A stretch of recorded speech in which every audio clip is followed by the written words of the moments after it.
Bodybuilding training isn't functional. This is something I've heard a number of times, and as someone who does bodybuilding style of training, it kind of, not pisses me off, it mildly irks me, and so I thought I'd make this video to debunk that statement. Now, the first question we have to ask is, functional for what? For running a marathon? For doing a powerlifting meet? For doing a bodybuilding show? For just living your daily life? For being healthy, for being happy? What is the function that you're trying to accomplish? Every function is going to be specific, and our body reacts to those specific stimuli. So, if you want to get better at running a 5K race, bodybuilding training is probably not ideal. However, it will still have some carryover. The average guy who lifts is probably going to be a little bit faster than someone who is totally sedentary. Their legs are going to be stronger, they're going to have a stronger core, they're going to have more endurance just from their bodybuilding training, and so there will be some carryover. What about powerlifting or testing your 1 rep max? I would say bodybuilding training is still going to be fairly good. If you have a reasonable program with a mix of compound and isolation movements, you should get fairly strong through training like a bodybuilder. It's not going to be as strong as with specific powerlifting style training, but it will be pretty good. The idea that, someone can be totally big and not strong at all doesn't really add up in the real world. And often when bodybuilders specialize in powerlifting style of training, they actually do quite well after a period of specific training. There have been many instances of people who switched from bodybuilding to powerlifting and did quite well. Additionally, most powerlifters do accessory type of movements that look quite similar to bodybuilding style of training. So slightly higher volume, slightly higher reps, training closer to failure in order to support their powerlifting endeavor. So for them, bodybuilding training is functional. In fact, often this is done specifically to build the body, to build up the muscles in order to translate that size to strength later during a peaking phase. Firstly, bodybuilding is far more functional than many people give it credit for. The notion that bodybuilders have fake muscle or anything like it is nonsense, and usually just an excuse used by those people who secretly wished they looked a little bit bigger. And the Bioneer is totally right here, where there's no such thing as a fake muscle. There might be varying levels of strength that muscle might be providing. It might have slightly different force output, or different leverages, or different genetics, or different training styles compared to someone who is more of a powerlifter or someone who has different goals. But the idea that someone is all show and no go just doesn't really exist. The one exception I might say would be bodybuilders who inject synthol. And so, the appearance of a delt or of a bicep isn't even muscle, it's just oil that they've injected into the muscle. In that case, yes, it is all show, and usually it's a pretty bad show because it looks disgusting. But in most cases, if you are muscular, you have some level of performance that goes along with that. There's no such thing as a non-functional muscle, and there's no such thing as a non-functional adaptation. Evolution doesn't care about 18-inch biceps for their own sake. Having puffy muscles then must serve some purpose.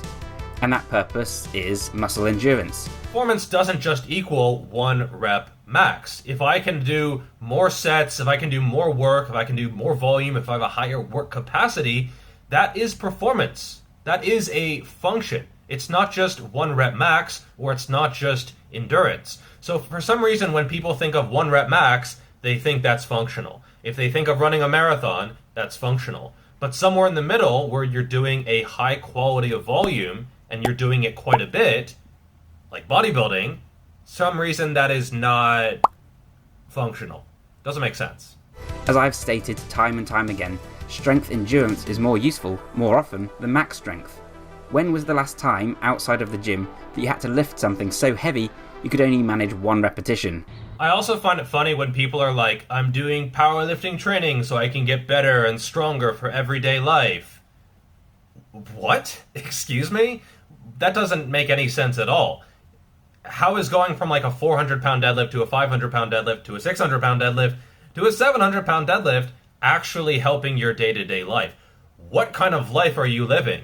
If you work like a manual labor job, maybe, but even then, you have so much strength reserve at that point that you're better off focusing on higher volumes, more exercise variation, higher work capacity, bodybuilding training. And there's also the idea that bodybuilding training won't carry over to other activities, which I have not found to be the case. I'll give you 2 examples. Now, I went to a driving range with my friends a few months ago, and I hadn't been in years, and even before that, I'd only been once or twice. And, you know, I'm warming up, I'm smacking around the ball, and everyone's like, what the... He said, you know, one guy was like, you hitting the ball sounds like bones cracking. And, you know, I was hitting it like 200 yards with, not the driver, with the iron. And people are like, wow, that's really good. Had never done it before.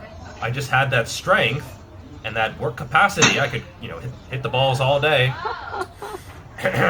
from the bodybuilding style of training. Another example, a few years ago, there was this punching machine at this bar that we were at, and people were like, oh, you should give it a shot. And everyone else was like hitting it, I don't know, 70 or 80% of the way up. Like you punch it and then it goes, oh, you punched, oh, you're a weak little bitch. And so I went up and I punched it, and it was like a couple levels above anyone else. I had never done that. Haven't done it since. Everyone's like, what? Where did that come from? Like, I don't know. I guess, you know, training. However, it's worth noting that real golf or a real fight, it's true that I wouldn't be functional because bodybuilding training just gives you that base which you can use to apply to other activities, but you still have to learn those other activities. What about health and longevity? I would say that bodybuilding training is pretty good. It doesn't completely replace cardio by any means, but higher rep leg workouts will absolutely get your heart rate up and will be a pretty good stimulus. Again, it doesn't fully replace cardio, but I think that it can mostly replace cardio. If you have, like, let's say a lower back injury and you can't do leg workouts, you'll probably notice after a few weeks that you're getting winded, like walking upstairs and stuff, just because you don't have that cardio stimulus. It's also worth noting that your enjoyment of the training is absolutely essential. If you don't enjoy your training on some level, it's probably not going to be sustainable. In other words, fun is a function. Now, you could also argue that aesthetics or hypertrophy is a function. Like, this serves the function of filling out the sleeves when I wear a shirt and looking cool. Some people might say that serves the function of attracting the people that you want to attract, but that is a topic for a different video. Now, some people might say that bodybuilders become muscle-bound or they don't have flexibility or mobility. I think this is mostly bullshit. Maybe enhanced lifters who are getting, like, so big they can't even move. They're just, like, wrapped in this muscle blanket of muscle. Good one. But natural lifters usually don't get so big that they can no longer get into positions that they would need to get into in normal daily life. That is the other criticism of bodybuilding, that it involves a lot of isolation training, however. That means focusing on just one muscle group, and often this is done sitting down or with the assistance of a machine. And yeah, some people also say that bodybuilders train with isolation movements, which aren't functional. Well, most bodybuilders are doing a mix of compounds and isolations, pretty much all of them, and so therefore it is certainly functional. You could argue that, an isolation movement isn't, but often they're more functional than you think. Like when you're doing a barbell curl, it's not just the biceps, okay? It's a little bit of chest, front delt, it's quite a bit of core activation because the weight is in front of you have to stabilize, quite a bit of lumbar actually, glutes, it's standing there, and so you have to support everything. And a lot of movements are more functional than most people think. Some people also might point to the risk of getting injured. To me, bodybuilding training done properly is some of the safest training that you could ever do, right? Like people will go play a game of pickup basketball, but then say that, doing a dumbbell bench press is going to be, giving you a pec tear, or a preacher girl is going to tear your biceps. I think often people are risk averse and they see videos on the internet of someone snapping their shit up and then they think that lifting weights is dangerous. Not lifting weights is dangerous. And in fact, the focus on creating a balanced and symmetrical physique in bodybuilding can be a huge asset. Bodybuilders are far more likely to spend time bringing up lagging muscle groups fixing asymmetry in their calves or focusing on some external rotation to develop those rear delts. For all these reasons, bodybuilding is surprisingly functional. Yeah, I agree that as a bodybuilder, you training more or less your entire body is a huge asset. It means that it is going to carry over to a lot of other tasks and create a pretty well-rounded individual, a lot more than most people think. A lot of people, when they hear bodybuilder, they think very, very enhanced bodybuilder. And in that case, yeah, you could argue that it's not healthy. It's not as functional. It is a lot of isolation. They are quite risk averse because of the anabolics. They don't want to tear anything or snap their shit up. Maybe they are losing their mobility, their flexibility. They're going to die an early death. All those negative things that people think of, which don't really apply to natural lifters. Furthermore, natural bodybuilding, in terms of competitive natural bodybuilding, there are negative aspects to that as well, in terms of EDs, eating disorders, in terms of getting excessively lean, in terms of getting just obsessive with the process, which doesn't apply as much to people who don't compete. And this is not a video hating on so-called functional training, it's a video defending bodybuilding style of training. The Bioneer said that they make good bedfellows, and I do think that they complement each other quite well. And so if you are a bodybuilder, incorporating some functional training is probably a good idea, at least a little bit, to get that low-hanging fruit.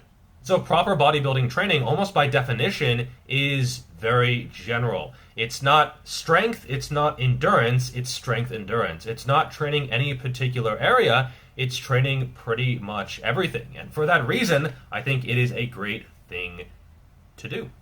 So for more information on these topics, I recommend two resources. The first would be my own book that I just released on breaking muscle growth plateaus. That is going to have a ton of information on optimizing the muscle growth process, especially for intermediate and advanced lifters. If you're a beginner, check out my first book. That is going to be better just to get you headed in the right direction. The second resource that I would recommend would be the Bioneer's own super functional training. I bought this like a year and a half or so ago. I meant to do a review on it, and I've just sort of been putting it off, but super, super well done, very, very reasonably priced, and just, it covers a whole range of different stuff, which I think complements bodybuilding style training really, really well.